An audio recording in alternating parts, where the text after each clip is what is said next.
Okay, how's everybody doing? So I want to give a quick review and just a demo on the Woodland Scenics static grass applicator. Somebody asked about it. So I try to, make notes and really listen when I hear, even if one person makes a request, I try to address it. I can't always, but this one I think is important because I'm now heading into that phase, and this is a handy little tool to have, as most of you probably already know about it. But I just want to give you my take on this one. I don't have anything to compare it to other than the fact that it's a lot cheaper than what they used to be when you get them from Europe and stuff, which they're probably good quality, but boy, they were really out of reach, like in terms of the cost. But and then there's the homemade ones too. I heard they worked pretty good as well.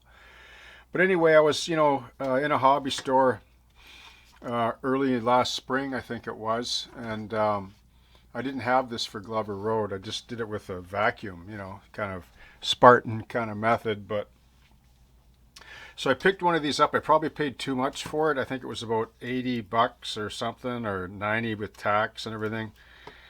And so I didn't want to buy the transformer because I wanted another 40 for that. I thought, oh geez. So, and it said that it took a battery. So I tried it with the battery. It's okay, right? And the reason why is this is 9 volts, right? The battery here. But this power supply, the FS641 that you should get for this, is 12 volts. Okay? Huge difference. Like this battery, when you first plug it in, it works really good for only about 5 minutes. And if you want to stand up 12 mil grass, you're going to have trouble, right? A lot of it's going to lay down, and but with this here, what I'm going to do is show you. I haven't tried this transformer yet with the 12 mil, but I'm sure it'll work because I just knocked off a sheet of Tufts and I was really impressed. Okay, so I'm going to show you how I did that, but I want to give credit to Luke Towan first, and I'll just tell you about these like accessory parts. I want to give credit to Luke Towan for the Tufts demo tutorial that he does, where he uses a metal tray like this. Geez, what a brilliant idea. Why didn't I think of that? Right? Because you just hook up the alligator clip to the side of this. And when you do your Tufts, the whole thing gets charged with static electricity. It's even better than water, Speaking of water, this is the one that you use when you're doing water, like on the layout. And the idea is, okay, you make sure you sand the paint off of this, right? So you get a good connection with the alligator clip. And then this just sits in the water, these 4-legged stool thing here, like that. And then of course, this plugs into the side of the unit. And of course, now you got this plugged in too. So you need a little power bar or an extension cord, because this is really, it's not very long. So. But yeah, that's how that works. And then when you want to just do puddles or wet areas, I just attach a piece of copper tube, which works really good because copper is an excellent conductor of electricity. And I can just touch it into the puddle of water, the wet spot. Like just move it around like a probe while I'm holding it, and it helps, do the random kind of spots, okay? So I'll show you how I do the tufting the Luke Towan way. And I think it's fantastic. Thank you, Luke Towan.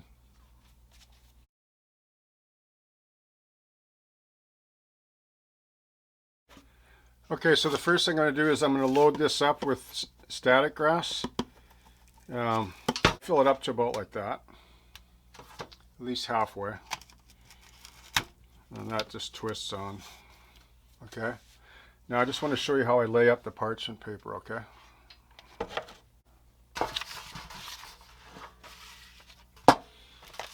So this here you can get at the dollar store. It's Betty Crocker parchment paper for $1. And there's 10 sheets in here. And the beauty of it is, oh, they're double sheets. Nice. Well, there you go. So I'll just lay that on there. That's fine. You can tape this here, but actually you don't really have to. So what I'm going to do is I'm going to take some of this here. Liquitex. This is matte medium. Okay. That's the version I use, Liquitex Professional Matte Medium, okay? And I put it in a little sort of ketchup bottle container, squeeze bottle like this, okay? And then what I'm going to do is I'm going to lay a bunch of lines on here and then spots. Like this doesn't dry super fast, but it is gummy. You could probably do this with Mod Podge too. Okay? And then I'll show you what I'm going to do.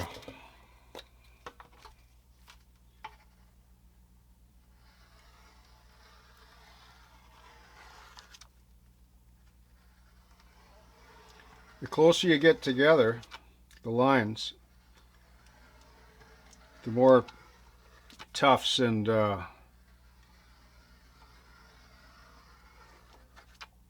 material you're going to end up with to work with, right? So I just these long strips are kind of nice because you can probably rip them up, and they're good for doing along the edges of buildings and stuff.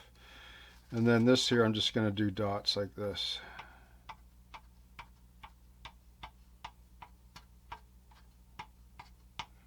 Just takes a bit to get into the momentum, and even if you go like that, whoops, so what, right? Anyway, I'll just mention once again, I saw Luke Toan do this. You know, he comes up on the YouTube carousel, right? And he's a brilliant young modeler, that fellow. Boy,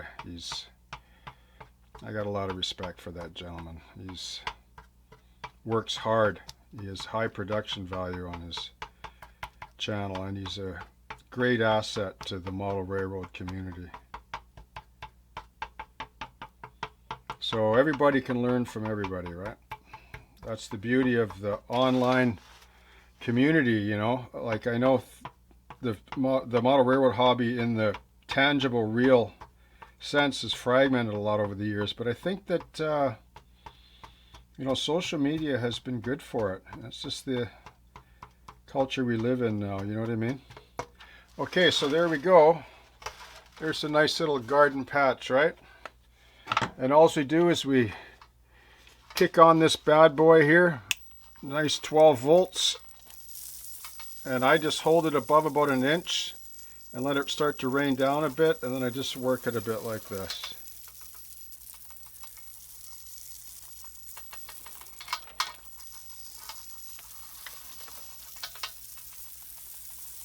Just be patient, just work it back and forth. They'll start to build up slow.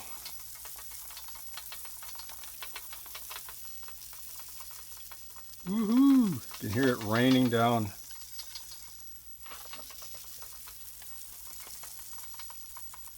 Wow, look at that. This just works fantastic. You just got to be patient with these things. Excuse me one sec there. I like to cover it really good, okay, because I'll show you what I'll do next, which is really kind of nice. Now, I just want to show you one other thing too, like the advantage to this. For those of you that don't have one and are thinking of getting one, they're really easy to use if you set it up on a table like this.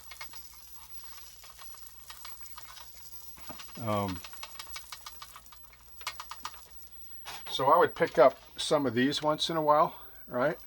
Army painters, because you know, they, like on Glover Road, I used, you know, 3 or 4 packs of these, if you can remember, if you look back. And you know, I mean, these are $10 or something, right? You know, they're gonna hate me now, but look what I've made for, like, just watch. You know, I mean, the whole bag of static grass is $5 or something.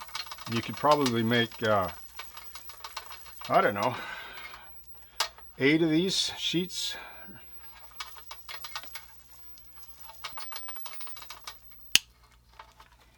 Okay, turn that off. Take that clip off.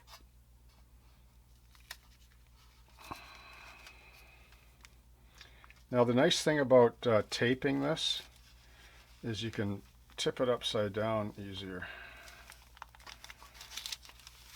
That's the advantage. If you tape it into the tray, you can tip the whole tray over.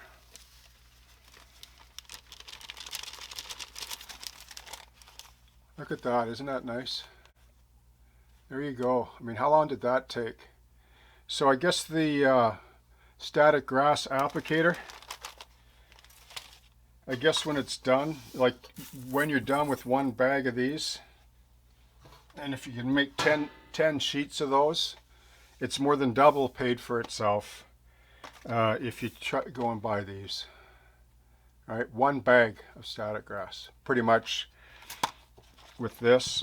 So there you recover your investment, and that, like, we haven't touched the layout yet with it. You know what I mean?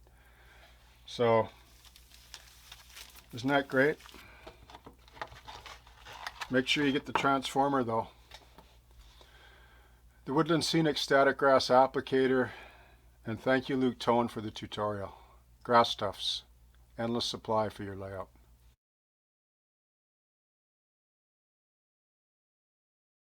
Okay, so I just wanted to add this in closing.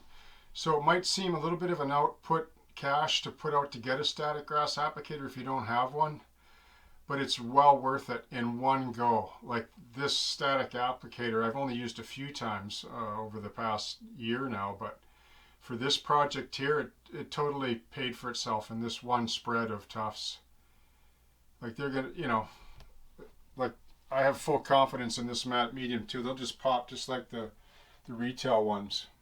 It's gonna be great because the nice thing about Tufts is you save 100% of your static grass pretty much. Like the amount that shakes off of these will fill your bag again, you know. And the nice thing with these is you can arrange them the way grass is in the real world. Like you can, I mean, doing a field of grass is nice, but doing different lengths and tufts is really how you get that realistic look, right? So it's nice to have a lot more in hand. So I've got some more 10 mil or 12 mil on order, that the really light field grass, like almost yellow colored. So I'm gonna, I mean, I'll airbrush in here, but I want all different lengths to play around with. I want to have a lot on hand because a lot of this area in here, like, is going to get tufts growing because from all the sort of seaweed and, you know, river reeds and stuff that grow. And then along here, patchwork, and right all along here. So thanks to the static grass applicator, it paid for itself right there. Okay, cheers everybody. See you on the next upload.